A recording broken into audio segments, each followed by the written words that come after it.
আসসালামু আলাইকুম। রাত 10টার শীর্ষ সংবাদে স্বাগত জানাচ্ছি আমি শাহনাজ পারভীন। চক্রান্তের বিষয়ে সবাইকে সতর্ক থাকতে হবে, মির্জা ফখরুল। বাংলাদেশের সঙ্গে সহযোগিতার পথেই থাকুক ভারত, চায় যুক্তরাষ্ট্র। গুম হওয়া 64 ব্যক্তির তালিকা কমিশনে পাঠালেন প্রধান বিচারপতি। গোপালগঞ্জে স্বেচ্ছাসেবক দলের কেন্দ্রীয় সভাপতির ওপর হামলা। হাসিনা চুপচাপ বসে নেই, ষড়যন্ত্র করার চেষ্টা করছে, সেলিমা রহমান। মানুষের সঙ্গে আচরণে পুলিশ সদস্যদের বিনয়ী হতে হবে, ডিএমপি কমিশনার। দেশের কল্যাণে সদস্যদের ত্যাগ স্বীকারে প্রস্তুত থাকার আহ্বান জামায়াতের। তলিয়ে গেছে কক্সবাজার শহরের 90% এলাকা। শেখ হাসিনাকে মা সম্বোধন করে পূর্বাঞ্চলে প্লট চান বিতর্কিত উপস্থাপক জয়। ক্ষমা চাচ্ছি, ভারতে ইলিশ পাঠাতে পারবো না, মৎস্য উপদেষ্টা। ইবির দোকান ক্যান্টিনে 8 লাখ টাকা বাকি খেয়ে উধাও ছাত্রলীগ নেতাকর্মীরা। এবং যুদ্ধ পরিচালনা করার মতো অস্ত্র উদ্ধার হলো মণিপুরে। শুনছিলেন শিরোনাম, এবার বিস্তারিত। বিএনপি মহাসচিব মির্জা ফখরুল ইসলাম আলমগীর বলেছেন, ফ্যাসিবাদী হাসিনা বিরোধী আন্দোলনে আমাদের যে ঐক্য সৃষ্টি হয়েছিল সেই ঐক্যকে যেন আমরা অটুট রাখতে পারি। আজকে সুপরিকল্পিতভাবে সেই ঐক্যকে বিনষ্ট করার একটি চক্রান্ত চলছে, সে বিষয়ে আমাদেরকে সতর্ক থাকতে হবে। শুক্রবার রাজধানীর জাতীয় প্রেস ক্লাবের সাংবাদিক মুশফিকুল ফজল আনসারীর সংবর্ধনা অনুষ্ঠানে এসব কথা বলেছেন মির্জা ফখরুল ইসলাম আলমগীর। ফখরুল ইসলাম বলেন, সাংবাদিক মুশফিকুল ফজল আনসারী ছিলেন গণতন্ত্রের সত্যিকারের নায়ক। আমরা যখন কথা বলতে পারিনি তখন মুশফিক আমেরিকা এবং ইউরোপে বাংলাদেশের গণতন্ত্রের মুখপাত্রের দায়িত্ব পালন করেছিলেন। এমন সন্তান বাংলার ঘরে ঘরে জন্ম নেওয়া দরকার। ছাত্র জনতার অভ্যুত্থানে আওয়ামী লীগ সরকারের পতনের পর আগামীকাল শনিবার ঢাকায় আসছে যুক্তরাষ্ট্রের উচ্চ পর্যায়ের প্রতিনিধি দল। 6 সদস্যের প্রতিনিধি দলটির নেতৃত্ব দেবেন যুক্তরাষ্ট্রের রাজস্ব ও অর্থ দপ্তরের আন্তর্জাতিক অর্থায়ন বিষয়ক সহকারী আন্ডার সেক্রেটারি ব্র্যান্ট নেইম্যান। বাংলাদেশের অন্তর্বর্তী সরকারের জরুরি চাহিদা এবং দুই দেশের ভবিষ্যৎ সম্পর্ক নিয়ে এই সফরে যুক্তরাষ্ট্র অর্থনৈতিক সহযোগিতা ও সংস্কারে কিভাবে সহায়তা করা যায় তাতে গুরুত্ব দেবে। ঢাকা ও ওয়াশিংটনের কূটনৈতিক সূত্রে জানা গেছে, বাংলাদেশের রাজনৈতিক সংকট থেকে উত্তরণের সন্ধিক্ষণে ডক্টর মোহাম্মদ ইউনূসের নেতৃত্বে সংস্কার প্রক্রিয়ার মধ্য দিয়ে এগিয়ে যাওয়ার এক দারুণ সুযোগ তৈরি হয়েছে। সেই সঙ্গে বাংলাদেশের বর্তমান সরকারের আমলে দুই দেশের সম্পর্ক নিরবিচ্ছিন্নভাবে এগিয়ে নেওয়ার পথ উন্মোচিত হয়েছে। ফলে অর্থনৈতিক ও গণতান্ত্রিক সংস্কারে যেখানে যেখানে সহযোগিতার সুযোগ আছে সেখানে সহযোগিতার হাত বাড়িয়ে দিতে আগ্রহী যুক্তরাষ্ট্র। বাংলাদেশে বিভিন্ন সময়ে গুম হওয়া 64 ব্যক্তির সন্ধান চেয়ে পরিবারগুলোর দেওয়া স্মারকলিপিটি গুম অনুসন্ধান কমিশনের কাছে পাঠিয়েছেন প্রধান বিচারপতি সৈয়দ রেফাত আহমেদ। সুপ্রিম কোর্টের এক বিজ্ঞপ্তিতে জানানো হয়েছে, জোরপূর্বক গুম হওয়া ব্যক্তিদের সন্ধানের জন্য গঠিত তদন্ত কমিশনে প্রয়োজনীয় ব্যবস্থা নেওয়ার জন্য 64 জনের নাম, ছবি, ঠিকানা সহ দেয়া স্মারকলিপিটি পাঠানো হয়েছে।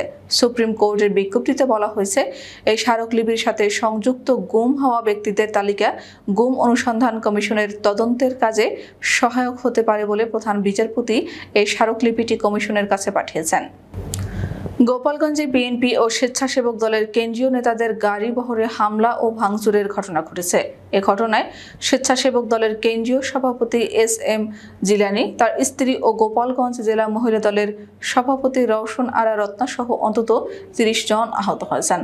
আহতদের মধ্যে এস.এম. জিলানী ও তার স্ত্রী রওশন আরা রত্নাকে উন্নত চিকিৎসার জন্য ঢাকায় পাঠানো হয়েছে। আর 16 জনকে গোপালগঞ্জ 250 শয্যার জেনারেল হাসপাতালে এবং 3 জনকে টুঙ্গিপাড়া উপজেলা হাসপাতালে ভর্তি করা হয়েছে। স্বৈরাচার শেখ হাসিনা চুপচাপ বসে নেই, বিভিন্নভাবে ষড়যন্ত্র করার চেষ্টা করছে বলে অভিযোগ করেছেন বিএনপির স্থায়ী কমিটির সদস্য বেগম সেলিমা রহমান।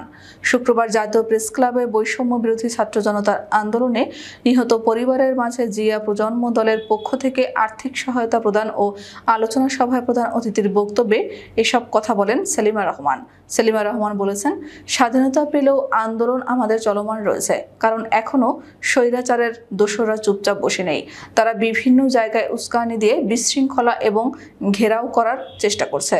ভারত কোনো আগাম সতর্কবার্তা ছাড়াই ফারাক্কা বাঁধ খুলে দিয়ে উত্তরাঞ্চলকে বন্যা দিয়ে ভাসিয়ে দিয়েছে।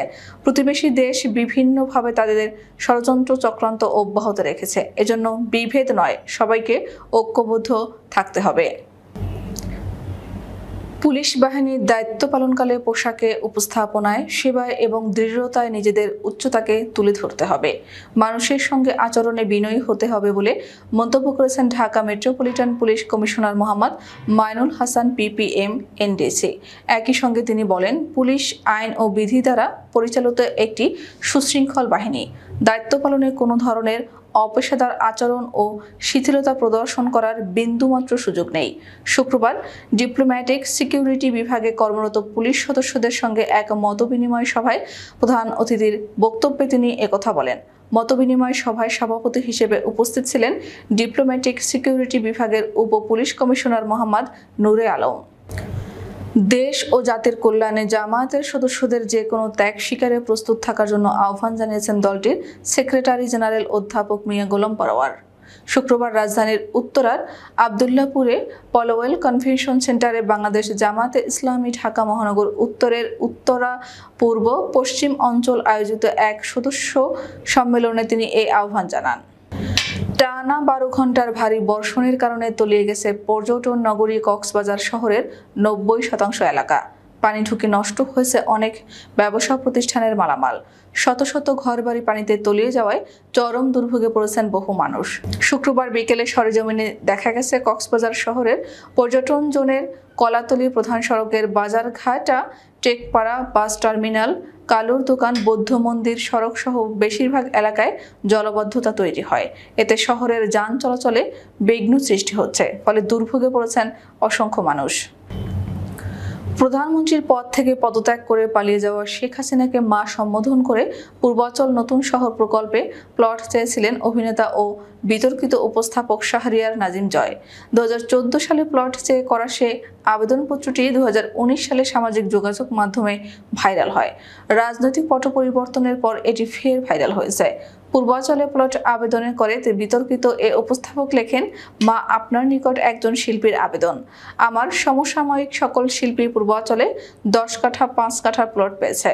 আমি দেশের বাইরে শুটিংয়ে থাকার জন্য অ্যাপ্লাই করতে পারিনি। পরবর্তীতে ঝিলিমিলি অ্যাপ্লাই করলে লটারিতে তা পাইনি। তিনি লেখেন, মা পূর্বাচলে একটা জমি আমার স্বপ্ন, আমার সন্তানের ভবিষ্যৎ।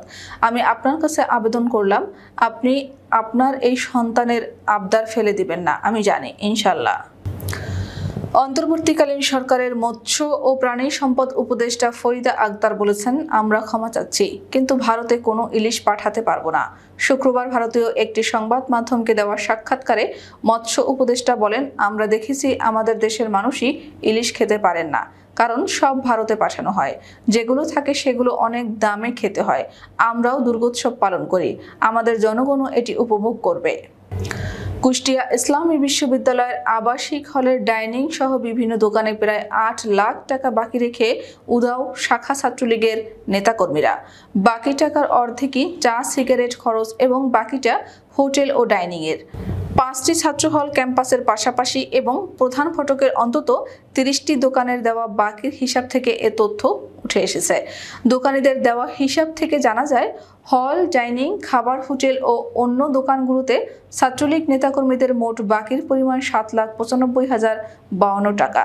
এর মধ্যে চা, সিগারেটের দোকানে বাকি 3,55,452 টাকা এবং ডাইনিং ও খাবার হোটেলে বাকি 4,39,600 টাকা। ছাত্রদের 5টি হল ও বিশ্ববিদ্যালয়ের ক্যাফেটেরিয়ায় মোট বাকি 1,29,000 টাকা। এর মধ্যে জিয়াউর রহমান হলে 60,000 ও লালন শাহ হলে 30,000 টাকা বাকি রয়েছে। হলগুলোর ডাইনিং ম্যানেজাররা তাদের বকেয়া খাতা হিসাব করে এসব তথ্য জানিয়েছেন।